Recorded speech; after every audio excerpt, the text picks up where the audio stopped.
this is the last part of the ISPB, and we're very happy that so many still stayed. So we will now open the podium discussion. For the first part, we will discuss between academia and industry to open the floor with one of your key points you believe are important to address this development of biopolymers, to bring it forward. I was appointed as the one to start. Well, anyhow.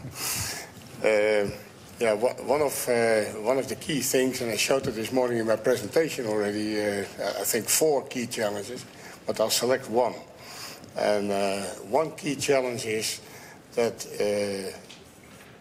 we develop a lot. We even get our industrial partners to work with us to do that sort of thing, and to work on that and to bring it forward. But we keep running into legislators, into the established economy, if you like, that sometimes seems to form a roadblock to advance and to proliferate the businesses that we develop. When you talk about PLA or the several natural PHA products or any of those. And that is a challenge. How do we tackle that? How do we get an influence in the lobby systems?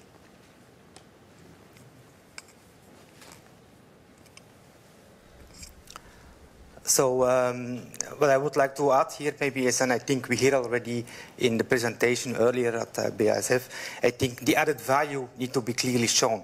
And the added value need to be understood by the end user and need to be understood as well by the policymakers. And I think there is sometimes something missing. I think we have a lot of information from the industry, but it looks like the end users do not always understand, and as well policymakers are often as well confused and do not properly understand. So, and I think these are the things I think we really need to work on, and you see that these are the examples where you will have success. The emulsions has been explained earlier today. There are other examples where indeed people and see from, okay, here it has an added value. If I look, for example, to compostable fruit and vegetable bags, it has been shown in different regions that it has clearly an added value in collecting bio-waste, in creating compost, etc. So really showing the added value, proving to the end user, proving to policymakers, and I think that's probably the way to success. So maybe when I step in here, how do we see also the role of the university, of the R&D that can work and help to improve this basically lack of lobbying, lack of acceptance, lack of understanding? If I may, I have the microphone. I think translating all this know-how, because I have seen a lot of know-how here by academics, by industry, really translating it very simple to the policymakers and to the end user. Now, I was just going to give, like Andreas, I think, showed us with a 10-year program at the ETH what is needed to really prove that added value. So I think that was a really nice case of a story that we should tell more often. Because I think to a large extent, you can say, well, politicians don't understand, the people that are in the regulatory environment don't understand. But the only ones that can tell the stories are we, right? So we have to also look at ourselves. Did we always have the transparency, the openness, and really have the dialogue with the regulatory bodies to explain to them what we're doing? And I think we need solid data for that. So I think if you talk about R&D and developments, I think we have very much a system now in place where we can actually decide on the polymers we want to make. We can make them, but it is these side effects, like what feedstocks do we use, what happens end of life. Those types of things we also have to address to be really make that story really fit. And I think Andreas is a next logical. And here I would like to add one aspect. So the politicians is one very important group. The second important group are the journalists. Yeah? Because what the journalists write, the politicians read. Yeah? Because they don't want to read always the 300 pages dossiers. They want to read easy things. Yeah? And if I look in Germany, what gets attention from the academic world are always negative things about bioplastics.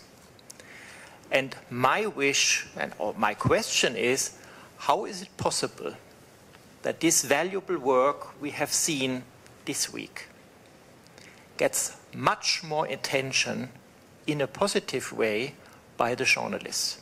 This I see as a key task to prevent that only the negative information is shared, but also all this positive information, and to create a positive spirit forward, not only backward and all the typical German criticism on technology and so on.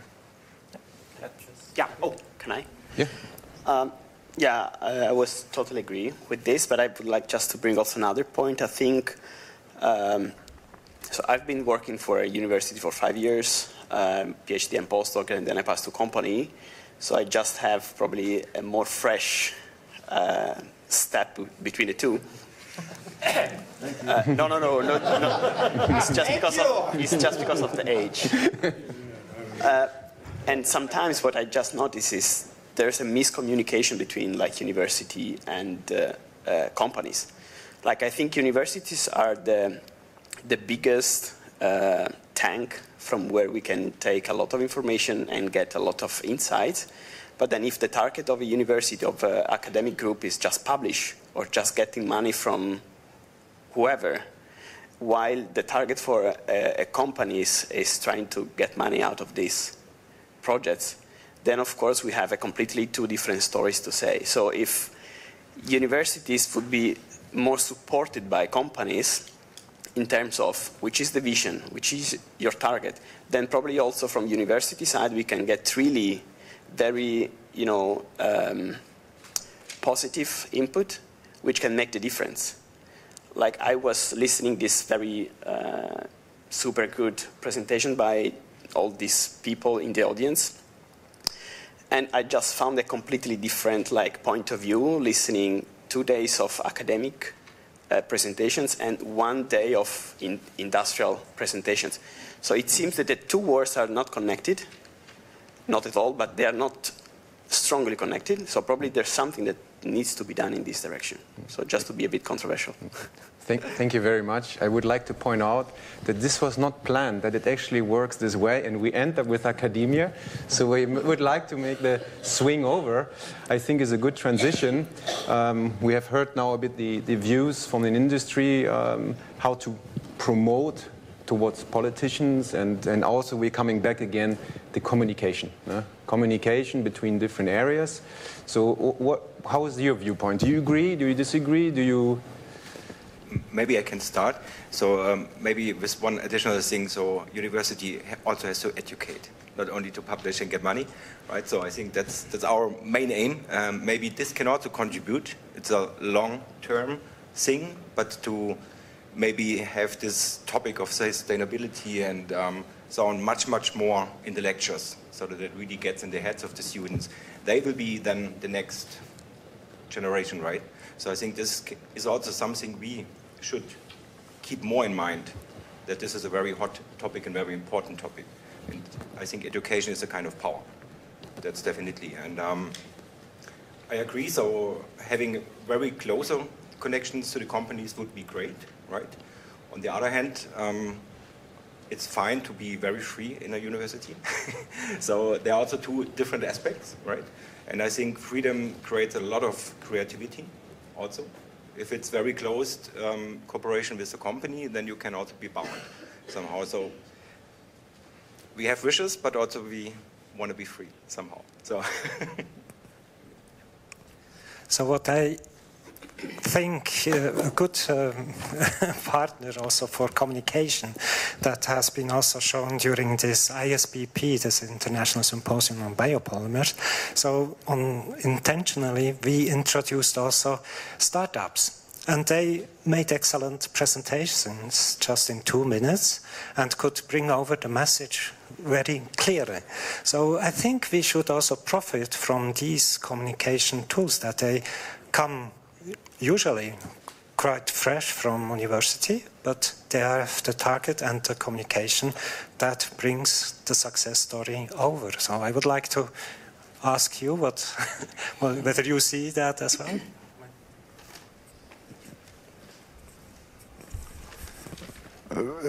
In my view, I think we have not recently address the core hard problems. And there were no real new development. Maybe the most interesting development is the production of block copolymers, which I have heard here, which was considered as almost not possible before. But the problem which we have to overcome is that we must develop processes which allow an economic production of these polyesters, PHB. I started my research in this field more than 40 years ago. And at the beginning I was thinking, oh, it's a good idea, it's a good material, we should make it. I was so naive that I also did not recognize the obstacles. But when I speak to the industry, and I have had many talks and discussions with them, there are a few requirements for a successful product. For example, the volumetric productivity should be in the order of at least 3 grams per liter per hour. Here we have seen values about 20 milligrams or 25 milligrams per liter per hour. So that's 2 orders of magnitude below. We have also seen in almost each presentation nice figures of microbial cells which have inclusions. These figures were almost identical and were obviously also copied from one group to the other. But no one has mentioned that the inclusions must be released from the cells. And that's a very difficult task. It's cost intensive. And yeah, so far, a few reports are available in the literature. So far has not developed reasonable, reliable processes in which this could be obtained by a biological process. So this is one thing which has to be approached. Otherwise, we cannot achieve product concentrations far about 150 grams per liter, maybe 170 grams per liter. And high cell density fermentations have their limits. And the other problem is that the conversion rates are too low. Just to give one example, if you use glucose or fructose as a carbon source, you can obtain from 3 kilograms glucose maximum 1 kilogram PHB. More is biologically not possible. And in this regard, and then I will finish, it will be very important to use different production organisms, for example plants. And there I have heard today really significant processes after this field was relatively calm in the last 10-15 years. But there I see, even as a microbiologist, I should of course favor the bacteria or the yeast, but with the plants I see a big chance that these problems can be overcome. Yeah, you wanted to say something. Yeah, I'd like to ask Alex a question. What do you think of George Chen's presentation on the next generation industrial biotechnology, where he addresses a fair number of things, including downstream processing, although he might not have been too elaborate on that, but a number of other things as well, like sterile, in a sterile environment, higher yields, etc., etc. What do you think of his work? Yeah, but are these processes really significantly better than the processes, for example, already developed by ICIs using an enzymatic process to release granules. He claims that he can do it with less unit operations. He doesn't have to do sterilization, for instance, which already saves you money, both in the CAPEX and the OPEX. And the name of the game in the end of the day is to be cost competitive. So he's taking 10 different approaches to the whole process in order to try and make significant steps towards cost competitiveness so that it can become a business reality. But has he really spoken? This I have not clearly heard about the problems which the use of high concentrations of salt require. He's working with halophilic bacteria. Of course, he will have almost no contamination problems, but he has to operate with, I think it was at least 60 grams salt per liter, which means tons of salt in the bioreactors, which also have somehow to be reused. Now, because we had this element of how do we get more positive press around what we do. I think we should maybe circle back to that, because I think we're a bit on details now. And if I look how experts are typically involved in the media, there's not a lot of scientists from industry that are being interviewed, but typically they are scientists from academia. So I think it is important that we align our messages, that we agree on like what is true, what is not true, and I think it should be a factual discussion. But I think very much we as industry, if we are being interviewed, they look at us like, yeah, of course you say this because you have an economic interest. If academic professors would say their own opinion, I don't want to take your freedom away, but that opinion could be very much similar to our opinion. And I think your messaging as being neutral, more neutral, at least as perceived as neutral at least, I think is a very strong one if we want to make this happen together. Because I think a lot of what we see in pushbacks and we talked about the lobby power of petro versus the lobby power of the more bio-based industries. Of course, we are by far not at that level. But I think it is important then to be clever in how do we make sure that we align our messages and really bring the right things across if we go into the press. Because I do believe, indeed, press and the media are an important element in this as well. Politicians and regulatory people do respond to that. So maybe I can... I think one of the important issues that we should keep in mind is that we are actually competing against a very superior material, which is plastics.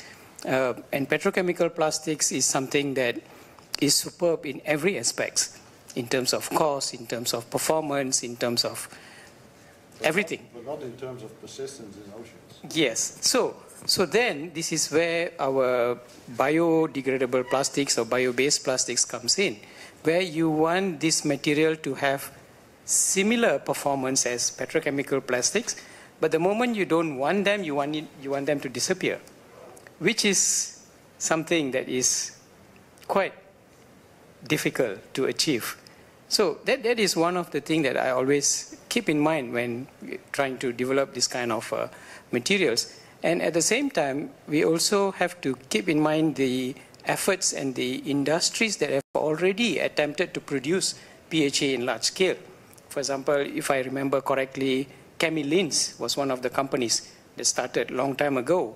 And then came, if I'm not mistaken, Monsanto, Metabolics, and then in Brazil you have ICI, Biocycle. So there are many companies that have already attempted. But where are they now? What happened? What was the problem? So I think these are all things that makes us a little bit worried that can we really compete with petrochemical plastics? So that is one. But there's something common about the efforts that has been made all this while, where the PHA and also all these materials are produced from sugars. The feedstocks are always sugars, as what Professor Alexander Stambushel just mentioned. There is a theoretical limit how much material you can get from 1 kilogram of this sugar. So this is where maybe I think we have to look at the feedstock. What would be the right feedstock that would make economic sense and that would make this kind of material economically feasible? So maybe I can just ask the question to both sides. Is we discussed a few topics now, and what is it? So there were companies in the past. There was the technology, there was the scaling to a certain extent. We have shown that PLA has been grown. You have shown, Andreas, when they developed in the last 10 years. So you said it's an effort, more an effort aspect instead of a. So what is it really? Why now it becomes so difficult? Is it the communication to convincing the acceptance from the, let's say, from the society, from the politicians? Is it a technical issue that is limited by costs, pure costs of the end product or the material? Or what are the elements basically that lead now to a very slow integration implementation? Maybe I start. To your question, I think there is a fundamental difference to the situation 25 years ago. So today we realize that the linear economy also with the polyolefins does not work anymore, and it cannot be accepted anymore. Therefore, this topic, end of life, is so decisive, and this has to have a price tag. And this is the key difference, and if this is applied, then the game completely changes. And I think also we and also academia has to change the way of thinking. Yeah? Only to focus on cost, PHA will never be cost competitive with polyethylene. This is not the target. And it's also not the target to replace polyethylene completely. And it's also not the task of biopolymer to solve the problems of the polyolefins. And if I look on the recycling rates today, they are ridiculously low. They have to improve. So we have to look on the positive cases where we can make an impact. Yeah? And Marcel showed certain cases. I showed the Malchfilm. So there are concrete cases where it is possible. And it's not a matter of the production cost. It's not a matter of the production cost. It's a matter of the rules which give these materials a fair chance. That's the only point.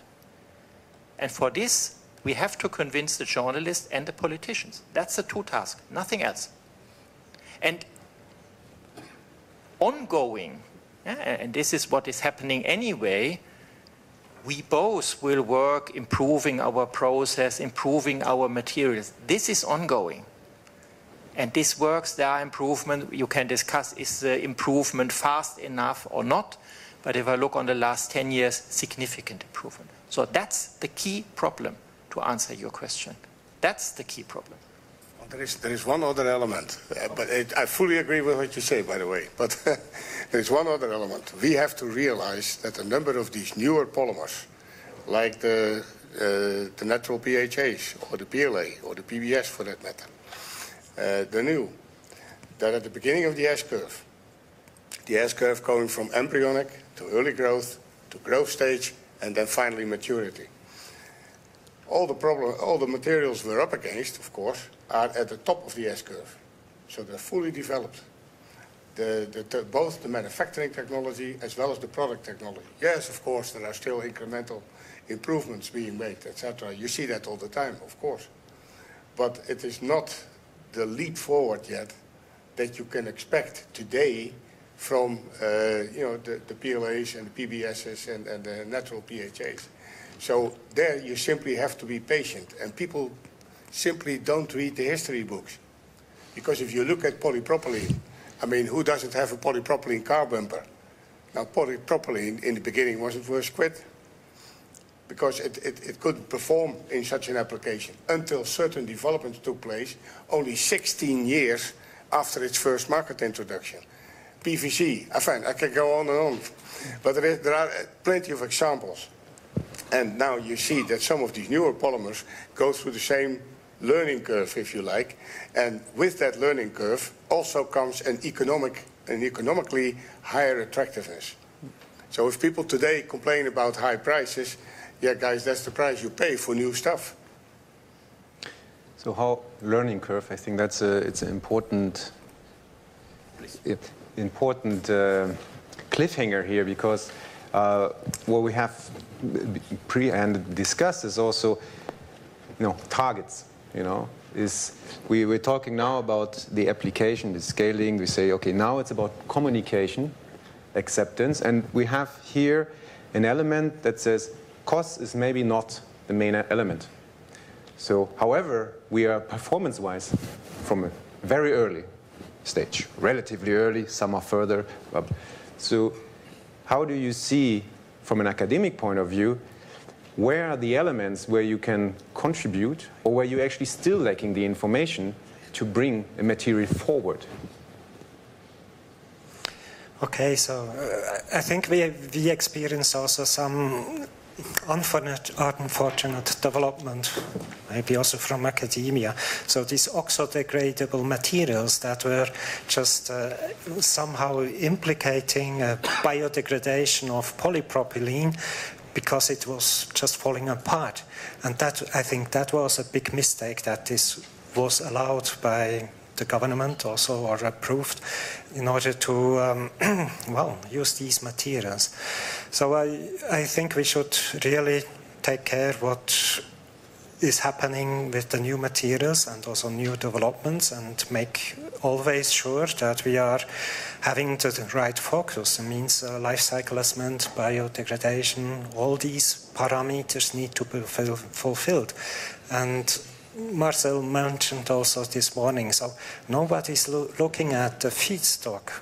What is the life cycle or the carbon balance or carbon footprint when we use these feedstocks as well, include that. So we are competing with petrol-based materials. And maybe I can respond to that, because it was mentioned already. What is the price? If you say the cost price of what we do, and there's a true price of what we do. And if the CO2 price is incorporated in your polymer, if the waste processing, if end of life is appropriately incorporated in the polymer price, then we're not out of competition with petrol. So I think that is an important thing to realize.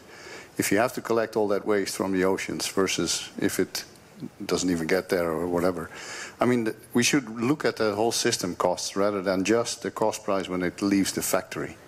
And I think that's an important message also to legislators. Manfred, you mentioned a very good example, the oxo-degradables. Yeah? I think all people here in the room, or all people on biopolymer conferences, knew clearly this is not a sustainable solution. They knew it. Yeah? But if I look on all the energy, yeah, the community has invested. Yeah? And for example, after BASF acquired Ciba, the first thing what we did, shut down the oxo business. Yeah? So it was shut down immediately, even if it was very profitable. Yeah? But I have not heard very clearly that a competent person from university stood up and said very clearly, sorry guys, oxo-degradables does not work, it's not biodegradable, it's not a sustainable solution. End of discussion. And this is what would be my wish, also from the academic side, to have the confidence to stand up for the right solutions, even if they are not perfect. Yeah? It's a journey. But to stand up and say, dear politicians, dear journalists, this is the right way we go. It's not perfect, but it's the right path we are going. And this, from my perspective, at least in Germany, does not happen often enough. And we should not waste our energy with oxo-degradables, but really concentrate then to work together on topics where we think it's worth. Digital tools to model, to improve. That's what we should do. There's certainly no doubt that many of these biopolymers have some superior elements and properties and can be used or should be used. But if they are used, this will not avoid the problem that the costs are higher. So finally we have somehow to overcome the price problem, or the politicians must find an intelligent mechanism way to direct it that the higher costs will not hurt the people. I have to respond directly to what you said. Yeah? I take two examples: compostable fruit and vegetable bags and organic waste bags. If a public community would provide an organic waste bag in addition to the other bags they provide, the yellow sack and so on, this will not increase costs significantly. This is not an issue. If all supermarkets in Germany would change to compostable fruit and vegetable bags, this is not changing the equation at all. This is not the problem, from my perspective. There are clear some key applications where this argument you mentioned, from my perspective, is not valid at all. This is just a wish, or it's just the willingness of politicians and the stakeholders to do it. In Austria, nobody is starving because they have introduced the biocycle. Italy, no problem. Yeah, people bought years ago, when we went to the supermarket, 10, 20, 30 cents for a bag. Not needed. So there might, if we talk about the overall packaging, yeah, this is correct. There will be a cost increase, but there are applications where we can start immediately without any cost burden. It's just a matter of willingness, nothing else. No, I'm a bit out of topic now. I wanted just to come back to like what Professor Kuma said before regarding the price of feedstock. You know, it's like basically like a dog that bites its tail. So if the demand from the market is not high, of course the cost of the feedstock is very high. So if all of us is aligned in going in the same direction, then of course also the price of the feedstock could decrease, just because, you know, all of us wants to produce the same feedstock. Like the FDCA, which is the one for producing the PEF, for example. Okay, very promising, super good, a lot of big quality, but the cost of a FDCA is $1,000 per kilogram, even if you buy in a big quantities. And of course, when you do like this, you can produce the best material ever, but if you have a cost of the feedstock which is so high, no chance. So probably what has to be developed is a full portfolio of technologies, not for the polymer, but also for the production of the feedstock. So this is probably something which is very leaking in the production. So it's not the final part of the chain which has to be really adapted, but probably it's the first part of the chain which has to be evaluated more. I think that's a very good conclusion also on the point. I want to come back on Jan's comment. I mean, the life cycle or the development cycle of a product. So again, it comes always down to we compare something that is extremely matured, at extremely low prices, extremely bulk when we compare fossil-based PE. However, how do we, then that gap what you have addressed basically is we have a price tag difference and we will not reach it in any time soon. That's, I believe, also what you say is because there are still lacking technologies and ways how to basically bring down the cost. Just it is a matter of time and effort, as you also say. But it's not something you cannot overcome. However, there's a high demand. Now I'm leaning to this side. We are pushed towards bringing the solution on the table today because we have a strong and very imminent problem with our plastic that ends in the environment, with the CO2, climate change, everyone knows it. So there is a huge pressure to solve that immediately, basically. Yesterday would have been better, of course.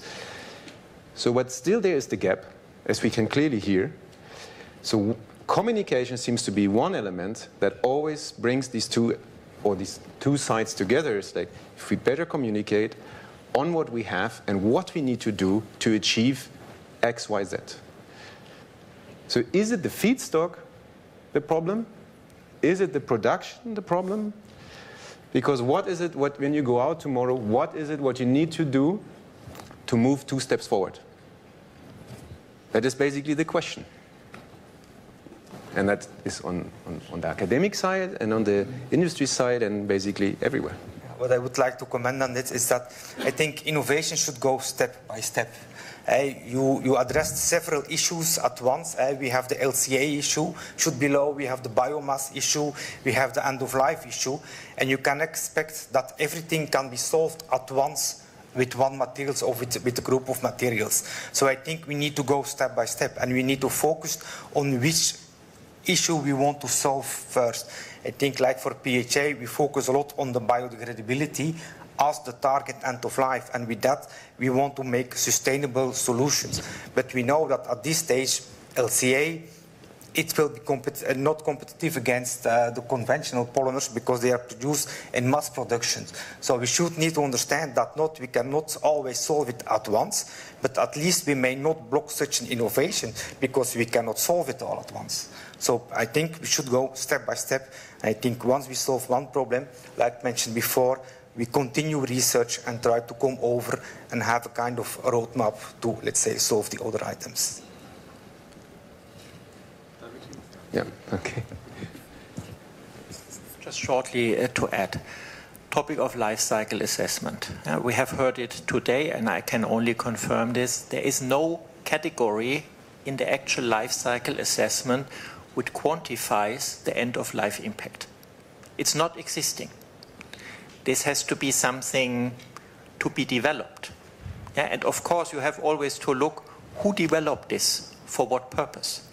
Yeah, and coming back to what you said, of course the polyolefin industry is very powerful, but that does not mean that they are right, and this is definitely no reason to be afraid. Yeah, and the LCA is one concrete thing. If this is developed, impact of end of life, then there will be a big aha effect. Just want to comment, so also, for the feedstock side and everything, so from academia side, mostly we are experts in a specific area, right? I think this is a real big issue then, that we have big projects. I think what we see that you have a specialist for everything, right? So how to produce fructose for PEF production in a very high purity. I think it's 99.5 or 8 you need, right? So, and I think that's what we also have seen with these big projects now running, right? And I think this is really important, that we establish that, to have several experts for the specific field, so to really bring a step further, right?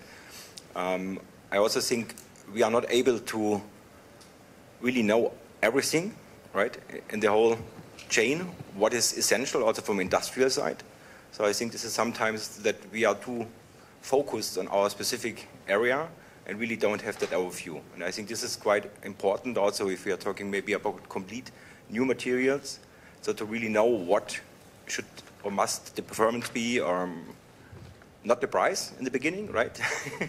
But really, we don't have the knowledge for specific applications also, right? And this is something I think we miss from our side quite often.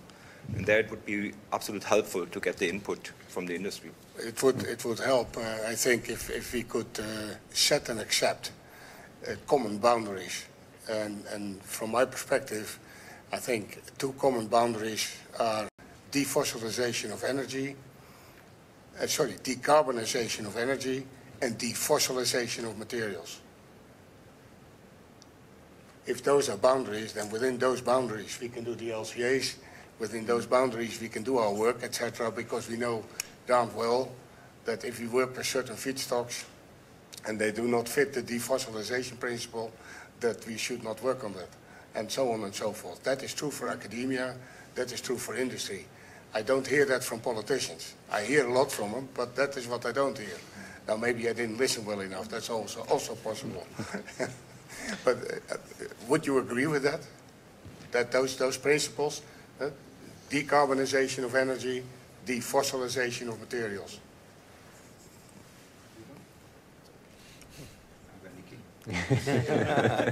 I agree. I think a lot of these things would make sense if there is government intervention with proper regulations. And then I think even biomaterials and materials like PHA and all, of course, it won't be able to compete with petrochemical plastics on a fair playground. But with proper regulation and with proper boundaries, I think PHA and this kind of bio-based materials would be more acceptable. And I think that there are different ways how academia works and industry works. I think industry, we all agree, is all profit-based. If you don't make profit, I don't think the industries would exist. So profit is the main thing. To answer the question just now about why academia is not saying anything about oxo degradation, for example. Industry can see that it can make profit immediately and the production can go on. But in order for academia to say that this is not the right way, we need proper data, we need to do proper research, and this takes time. So for example, one thing that I'm very much following right now is about using mealworms to degrade polyolefins. You probably have seen some papers being published that petroleum plastics can be fed to mealworms, and the mealworms can degrade this thing. But I don't think this is something that really is true, because I work with recovering PHA from mealworms, and I don't see any decrease in molecular weight. And I don't think at the retention time of the mealworms digestive system, there would be any significant digestion of plastic. But these papers are being published again and again. Many of these papers are being published. So if you ask me why I don't voice out, I can't simply voice out. I need to do research, I need to get data, and then I can publish the results. So that is how I think academia works, and it takes time. But it also depends on the scorecards of academia. One of my jobs is I'm a member of the scientific advisory board of the Aken Maastricht Institute for Bio-Based Materials, which is an Aken University and a Maastricht University thing. And one of the key performance indicators of that institute is not only academic papers, because that, of course, that's one of the key performance, but also the number of spin-offs, startups from the work. Now, if you want to have successful spin-offs, or if you want to have spin-offs in the first place, you need to work on subjects that are relevant to society. So you automatically already integrate that a little bit, and you get that connection with industry. So scorecards is also one thing, and I don't say it's all honky-dory, because it isn't. There is still a lot to be done in order to further improve the situation, but at least it is a start, and I very much appreciate that the guys were open for that, and are actually practicing. So maybe also in the matter of time, we have now still about 20 minutes left, but we still wanted to include the audience at some point. Maybe we can pick out a few more points we address. And I think, Professor Sudesh, you made there a very valid point, a very short anecdote. So I have been also exposed for many years with oxo-degradable, and my position was to defend the logic that this is nonsense. Clearly, it comes back to the communication. So who stays quiet loses. Who voices out often wins. So in that case, again, the question is, how do we promote the elements that bring us forward in biopolymer implementation production, right? And clearly there will always be obstacles. However, one shouldn't emphasize the obstacles by being silent, because if you don't voice out. So in that sense, I want to also bring the loop, because many startups have been founded on this element. And you mentioned startups. So startups are today also a big driver. That's why we invited many here. They bring technologies forward. They have other means to promote technologies, develop them and scale them than academia would have or industry had. So, well, they're part of the industry, but they're at the beginning. So how do you see elements of innovation? Like is there an innovation issue? Is innovation a part that can solve the problem of developing polymers? What's the role of the university, or is there basically no issue? Patents, for example. We had a comment of our members here that say, are patents blocking basically further development? Because it's a proof of concept, but in order to scale up, you need to optimize, and optimization is not a part usually of an innovation in terms of patents. And the last point is maybe also R&D experts. So I think it's a very valid point. In a company, from my experience, you have expert for each element, and you have the possibility to combine them in one infrastructure. And that's often lacking in the university. Actually, I disagree on the point that universities don't have like specific skills for, each topics. Because as it happens in companies that you have different departments, also in universities there are few groups doing, going around the same topics just from different shades. So they can also have in the same infrastructure, the same project just as a cumulative project. But most of the times, at university, you want not to be very inclusive with other groups because you have to publish, you want the name to be there in the publication, you want your first name there. So probably we are just, as a company, skipping this roadblock because we don't care about the first name in a publication anymore. But this can even happen in a university, So there's probably, like here in Switzerland, I saw universities, also this university is fully equipped, is even better with respect, probably 90% of the Italian companies, talking about Italian companies. So like, there's the way to do something. All the tools are here. So I don't see any issue of collaborating, even internally, between university and university to achieve something, I would say here, I think there are a lot of very good ideas and also processes on a small scale have been invented and made, developed in academia. And academia has, I think, the best ideas, but it must be somehow coordinated. For example, the Manhattan Project was very strongly coordinated, and if the scientists at that time would have worked beside like we are doing it now, it would never have happened. And in retrospective, if I consider the last decades, my parents bought the first PE bucket. That was somewhere in the end of 50s. And we were all fascinated that this could be done from plastic and not by metal and emaille. But at that time, the technology was that bad that this bucket broke after a couple of weeks. Because, it was not prepared in a way how it is now prepared.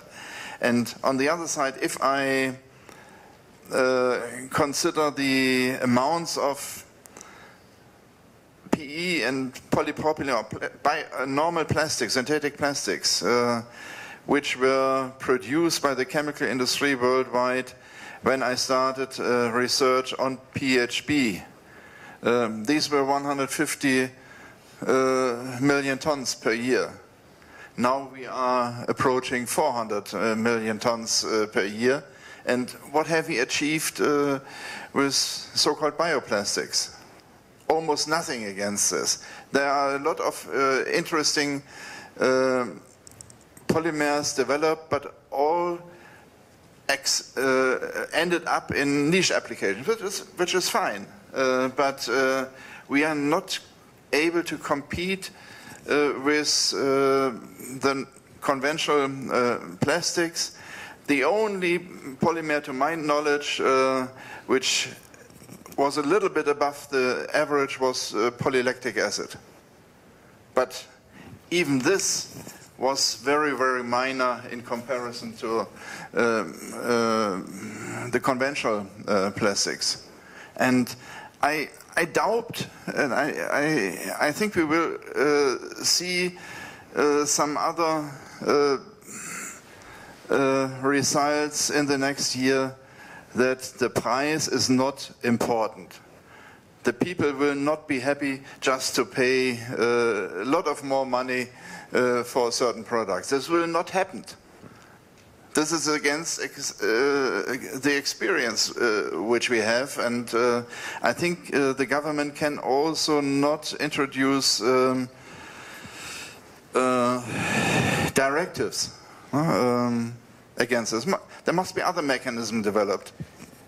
Maybe one short comment, and then Marcel. Yeah, I don't want to repeat what we said before, but if you talk about materials, if we talk about packaging materials becoming more expensive, the end customer will not notice. It will either be zero or a few cents extra on the packaging cost in the supermarket. I don't think that is something that is blocking this development. It is far more around that the people who actually buy the plastics from the bioplastics producers have to pay maybe 10% more or maybe 15% more. But in the end application, it is for the end customer, it is hardly noticeable.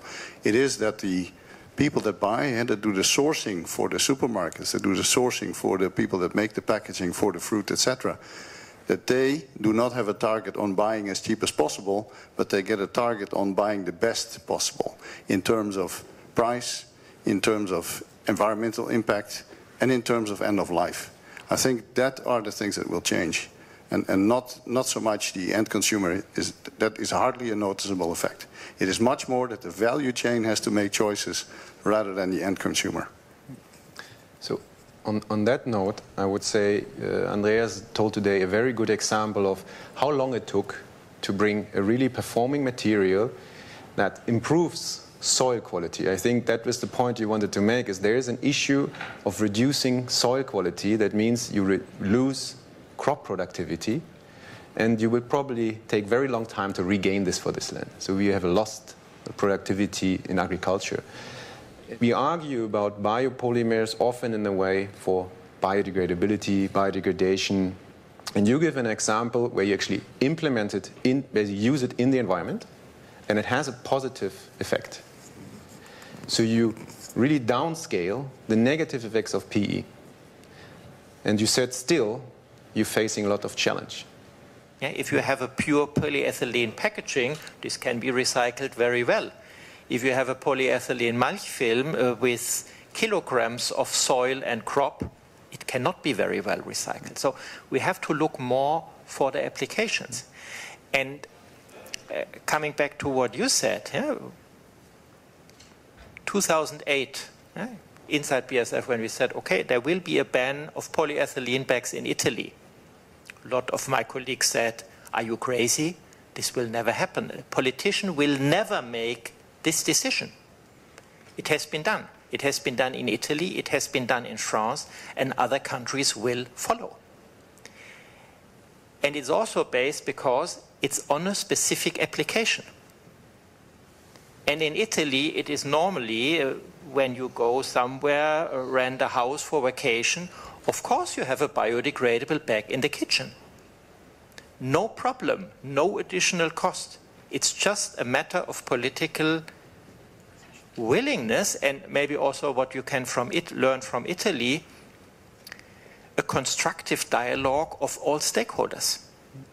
University, companies, politicians, waste industry is similar you see in Austria. So I think besides industry and academia, we have also to include other players. Maybe coming back to one point you said, Tim, what has to change in the cooperation between university and industry?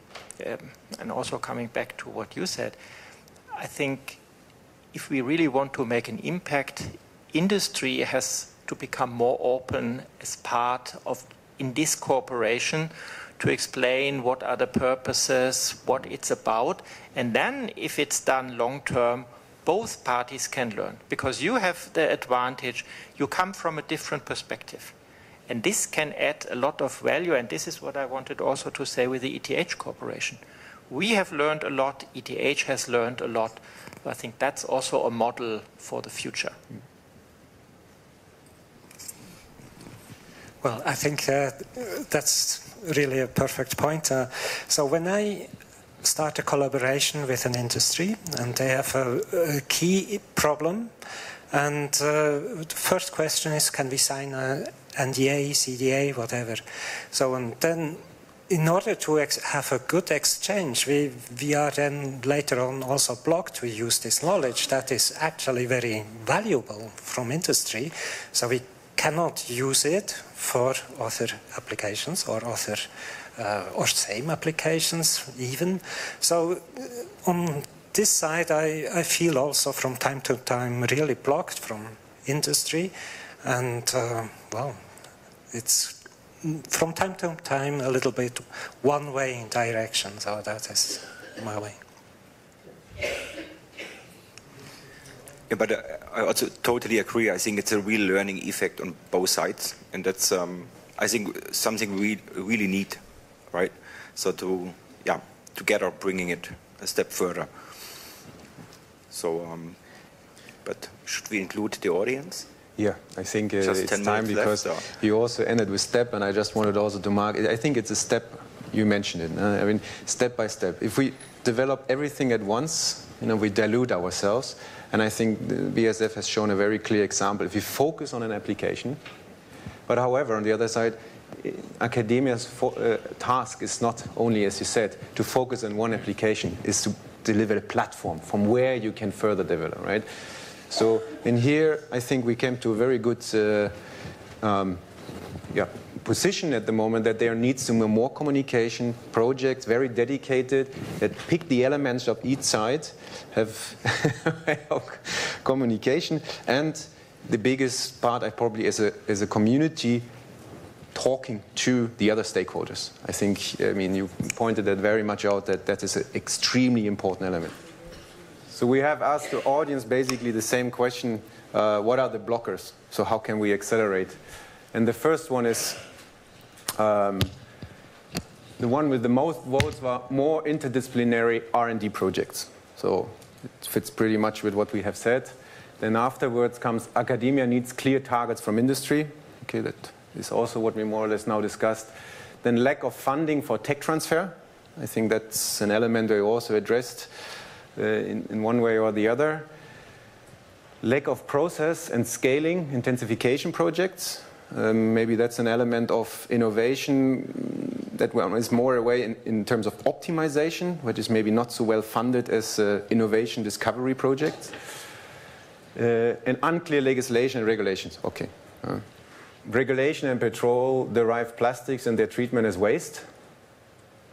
The role of non-bacterial biopolymers. Clear political decision to support and finance R&D and the companies promoting this and make polymers more viable. Downstream processing was a topic on the list, but I had also collaborations between chemists, biologists, so you're interdisciplinary. I think that's also an element that is needed for covering the whole value chain. And most suitable feedstock. Wow. Thank you very much.